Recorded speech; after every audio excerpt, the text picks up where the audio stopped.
Youth కంత youth కంత చెప్పేది ఏంటంటే యూత్కి లెక్క కొంచెం వచ్చాక ఈ మనసుని లో లెవెల్కి బాటం లెవెల్కి తీసి చంచలం అవ్వకుండా ఉండాలంటే కొంచెం ధ్యానము, మంచి బుక్స్, ఈ ఆత్మ పయనం ఇచ్చే కొన్ని విషయాలు, మంచి మంచి గురువుల్ని కొన్ని ఫాలో అవుతూ ఉంటే దాన్ని ఆ చంచలతనాన్ని నడిపి కొంచెం లోలో నుంచి మనం వాడుకుంటానికి ఉపయోగకరంగా వాడుకోవచ్చు అనేది మా ఇది.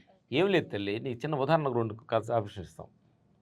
ఇక్కడికి రావాలంటే మీ ఆఫీసు గూగుల్ మ్యాప్ మా డ్రైవర్ అడ్రస్ పెట్టాడు, ఇదిగో నెక్స్ట్ 10 నిమిషాలు కాడ వెళ్ళొచ్చు ఆఫీసు, లెఫ్ట్ వెళ్ళు, రాంగ్ వెళ్ళు, రైట్ వెళ్ళు చెబుతూ ఉంటుంది. ఇన్ని కిలోమీటర్లు ఇన్ని కిలోమీటర్లు ఉందని చెప్పుద్ది.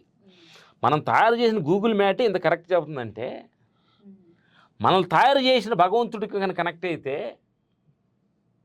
ఓహో నువ్వు ఎన్ని రోజులు ఉంటావు, ఇదంతా నీ ఏది క్రియేటెడ్ అనుకుంటున్నావు, ఇది నీది కాదు, ఎనకుండా నడిపిస్తున్నా, నేను ఒక శక్తి నడిపిస్తున్నాను, ఇప్పుడు నేను నువ్వు పొంగిపోగాకలు, ఓరో నువ్వు దుఃఖపడతావు, ఇవన్నీ కనెక్ట్ అయితే చెబుతూ ఉంటుంది భగవంతుడిది. ఇప్పుడు మన ప్లగ్ని ఇటు తీసి ఇటు భగవంతుడికి పెట్టాలి.